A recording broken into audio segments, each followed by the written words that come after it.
இப்ப நைனா ஆனந்த் கிட்ட அவளோட ஸ்கூல்ல நடந்த லவ் ஸ்டோரி பத்தி சொல்லிட்டு இருக்கா. ஆக்சுவலா நைனா ஸ்கூல் படிச்சிட்டு இருக்கப்போ குமார்னு ஒரு பையன் கூட படிச்சிருந்திருப்பான். அவங்க எங்க போனாலும் ஒன்னாவே தான் போறாங்க, ஒன்னாவே தான் வராங்க. லஞ்ச் டைம் கூட ஒன்னாதான் உட்காந்து சாப்பிடுறாங்க. ஒரு நாள் குமார் நைனா வீட்டுக்கு கம்பெனி ஸ்டடிக்காக போறான்.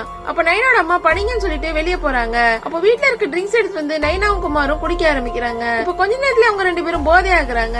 அப்படியே அவங்க ரெண்டு பேரும் கிஸ் பண்ண ஆரம்பிக்கிறாங்க. அந்த நேரமா பார்த்து நைனோட அம்மா அங்க வந்துடுறாங்க. அடுத்த நாள் ஸ்கூல்ல போயிட்டு குமார கம்ப்ளைண்ட் பண்ணிட்டு நைனா அந்த ஸ்கூல்ல இருந்தே கூட்டிட்டு அமெரிக்காவுக்கு போயிடுறாங்க. என்னதான் அமெரிக்கா போனாலும் 5 வருஷமா குமார் அவளால மறந்திருக்க முடியாது. அதுக்காக தான் அவ திரும்பி இந்தியாவே வருவா. குமாருக்காக தான் திரும்பி வந்தேன். ஆனா இங்க வந்தது ஒண்ணு எனக்கு ரொம்ப பிடிச்சிருக்கு. நீ பேசாம வைஃப் கிட்ட விவாகரத்து வாங்கிட்டு வந்துரு, நம்ம ரெண்டு பேரும் கல்யாணம் பண்ணிக்கலாம்னு சொல்றா. அதுக்கப்புறம் நம்ம ரெண்டு பேரும் அமெரிக்கா போயிடலாம்னு சொல்றா. உடனே ஆனந்தும் சரின்னு சொல்லிட்டு இப்ப வீட்டுக்கு போறான்.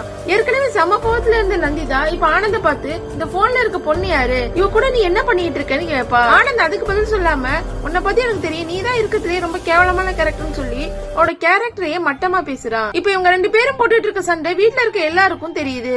அப்ப ஆனந்தோட அண்ணன் வந்து என்னாச்சு நந்திதான் கேட்பான். நந்திதா டென்ஷன் ஆகி உங்ககிட்ட எல்லாம் சொல்ல வேண்டிய அவசியம் இல்ல, நீ ஒன்னும் அவ்வளவு ஒழுக்கமானவன் கிடையாது, ரெண்டு பேருக்கும் நடுவுல நீ வராதுன்னு சொல்லிடுறா. இதுல காண்டான ஆனந்தோட அண்ணன் நீ சொல்றது கரெக்ட் தான் ஆனந்த், இவ என்கிட்டயும் ஒரு முறை தப்பா அப்ரோச் பண்ணான்னு சொல்றான். இவ்வளவு நேரமா அமைதியா இருந்த ஆனந்தோட அண்ணனை பலான்னு ஒரு அரை அரைஞ்சு உன்னை பத்தி எனக்கு தெரியும், நீ எவ்வளவு கேவலமானவன்னு, ஒழுங்கா ஓரமா போய் நில்லுன்னு சொல்லிடுறா. இப்ப நந்திதா என்னோட கேரக்டர் பத்தியே நீ தப்பா பேசுற, இதுக்கு மேல நான் இந்த வீட்டுல இருக்க மாட்டேன், நான் கிளம்புறேன்னு சொல்லி அவளோட ட்ரெஸ் எல்லாம் எடுத்துட்டு வீட்டை விட்டு கிளம்புறா. இப்ப வெளியே ரோட்ல சோகமா நடந்து போயிட்டு இருக்கா. அப்ப அவள் ஒரு கார் இடிச்சிடுது.